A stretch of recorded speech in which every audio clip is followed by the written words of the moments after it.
We're just a regular family from Brisbane that decided to ditch the 9-to-5 and set off around the world. But this is not a holiday, it's a new format for living. That's right, it's a new format for living! Even before coronavirus turned the world upside down, we'd faced a handful of challenges since landing in South Korea, some of which were my own fault.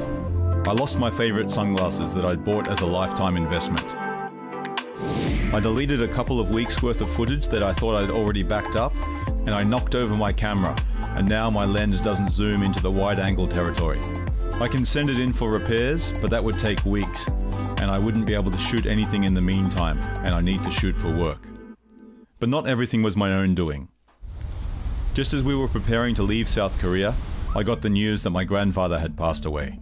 We'd already booked tickets from Seoul to Okinawa, Japan's subtropics, so we flew there, and after one night, Juno and I flew to Sydney for my grandfather's funeral.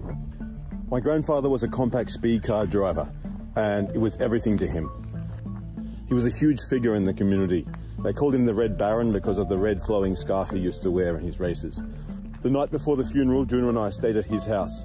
It was meaningful to be able to go through his things, have a look through his photos, his trophies, have a look in his workshop. And at his funeral, they had a couple of his race cars on display. I think he really would have liked the funeral. After Sydney, we then flew home to Brisbane to deal with property problems. The tenants who rented the townhouse decided not to renew their lease, and the new tenants we organised asked us to remove some of the things that we had stored in the garage.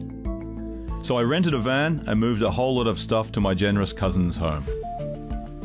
Back in Japan, Junko and Remy were staying with family in Osaka. With our work in Australia done, Juno and I jumped on a plane to join them.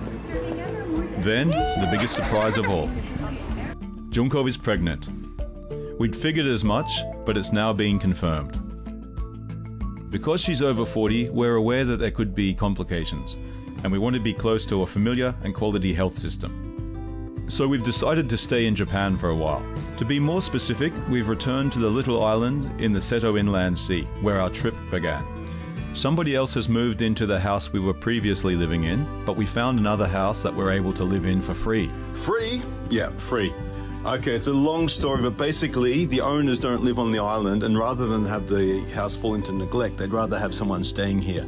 So we're staying here, it's fine. I mean, there are some places where there are some holes in the roof where some water gets through if it's raining, but I think the house is really nice, it's got a lot of character, and we're happy to be here. This place, unlike the previous house, even has seats at a dining table to work from. Juno is back at school, and Junko and I are working from home. Anyway, with all this uncertainty about at the moment, it's just nice to be away from all the crowds and also to be somewhere relatively isolated.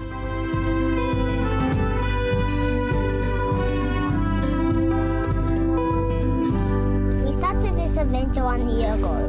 We visited 16 countries and we made lots of friends. We've tasted a lot of new foods, we've walked down hundreds of roads, and we've seen amazing expressions of nature.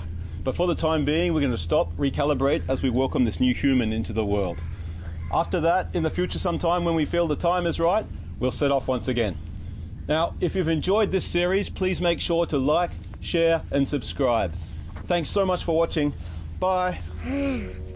We know you thought this was the final episode, but we decided to give you a bonus. A lot of people have asked about how we managed to go to Japan and live there. Well, what if we don't have a Japanese partner? How are you going to do it? Well, we answer some of these questions. Thanks for watching. If you've missed an episode of the new Format for Living, not to worry. We've got a playlist with all of them here. And if you'd like to see some of the other great content on offer from ABC Australia, look up here in the corner. And don't forget, like and subscribe to the channel.